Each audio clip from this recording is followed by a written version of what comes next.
안녕하세요. 네, 얼핏 닥터 신정민 원장입니다. 안면비대칭을 고민하시는 분들을 만나보면 외모 컴플렉스에 그치지 않고 다른 신체 증상을 호소하는 경우가 많습니다. 환자분들이 호소하는 증상은 턱 통증, 그리고 턱에서 나는 소리, 입을 벌리기 힘든 개구장애와 같은 턱관절 장애로 인한 증상뿐만 아니라 두통, 어깨 통증, 이명, 그리고 비염 등으로 증상이 정말 다양합니다. 그 이유는 정상 위치를 벗어나 얼굴이 한쪽으로 틀어지게 되면은 턱관절 주변을 지나가는 신경과 혈관들이 늘리게 되면서 이러한 다양한 증상들이 발생하게 됩니다. 안면비대칭으로 발생하는 증상 첫 번째, 목, 어깨 통증. 사람의 머리 무게는 4에서 6kg 정도의 아주 묵직한 볼링공 정도의 무게를 가지고 있습니다. 이런 머리를 지탱하는 것은 아주 가느다란 목입니다. 아래턱이 제 위치에서 벗어나게 되면 머리 무게중심이 깨지게 되고 깨진 무게중심을 잡아보려고 하는 인체의 고상기전 때문에 목에서 어깨로 이어지는 근육들이 한쪽으로 힘이 들어가게 되면서 긴장하게 되는 연쇄 반응이 일어나게 되는 것입니다. 이로 인해서 목, 어깨 통증이 발생하게 됩니다. 안면비대칭과 관련된 신체 증상 두 번째, 두통, 편두통. 두통도 안면비대칭과 동반되어 빈발하는 증상 중에 하나인데요. 그 이유는 두개골 바로 밑에서 머리를 이렇게 떠받치고 있는 1번 경추가 턱관절 두개골과 밀접한 관련이 있기 때문입니다. 턱관절이 틀어지면서 턱관절, 두개골, 그리고 목뼈의 균형이 깨지게 되면 이 경추가 가지고 있는 정상 커브인 C커브가 무너지면서 1번 경추가 앞으로 밀리거나 혹은 뒤로 빠지게 됩니다. 문제는 경추는 심장에서 펌프질하는 혈액을 뇌로 공급하는 경동맥의 중요한 통로라는 데 있습니다. 경추가 틀어지면서 주변 근육의 긴장도가 올라가게 되면 뇌로 올라가는 혈류순환에 장애가 생기게 되고 경동맥과 축골동맥과 같은 혈관뿐 아니라 이곳을 지나가는 신경분지들이 압박되는 현상 때문에 이런 현상들이 발생하게 됩니다.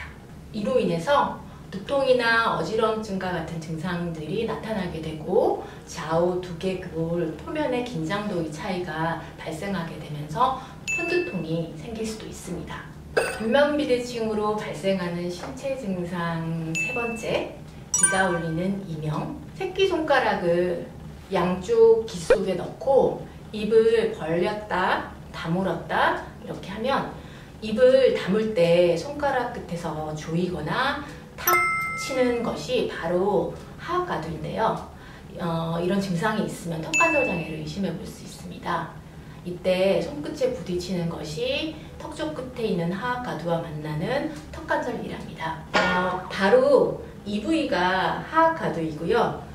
요 전체 부위, 요 관절 부위를 턱관절이라고 합니다. 이처럼 턱과 귀는 아주 가까운 곳에 붙어 있습니다. 그래서 턱관절이 이렇게 틀어졌을 때 귀에서는 여러 증상들이 발생하기 쉽습니다. 이명이나 귀의 통증, 그리고 난청 증상까지 이와 관련되어 발생합니다. 안면비대칭과 관련된 신체 증상 네 번째, 비염, 축농증. 얼굴뼈가 틀어지게 되면은 얼굴뼈 안쪽에 위치한 코, 그리고 눈 주변에 있는 부비강이 막히게 되고 이로 인해서 점막이 예민해지게 되면서 알레르기, 비염이나 축농증과 같은 증상들이 발생할 수 있습니다.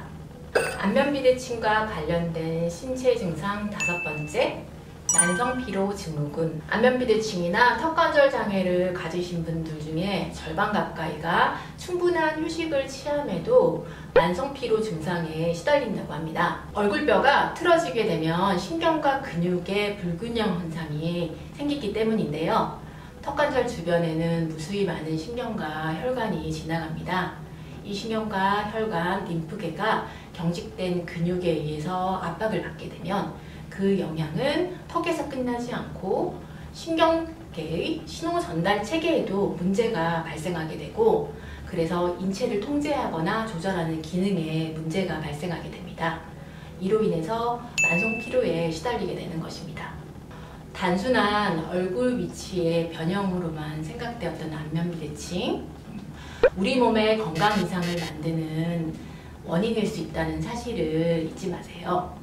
음식을 씹고 삼키고 말을 하는 이 순간 얼굴이 보내고 있는 이상 신호 대수롭게 생각하고 있지는 않으신가요? 예쁜 얼굴, 바른 얼굴은 건강한 턱에서 시작됩니다. 이상 여러분들의 바른 얼굴을 찾아 건강을 드리는 얼핏 닥터 신정민 원장이었습니다.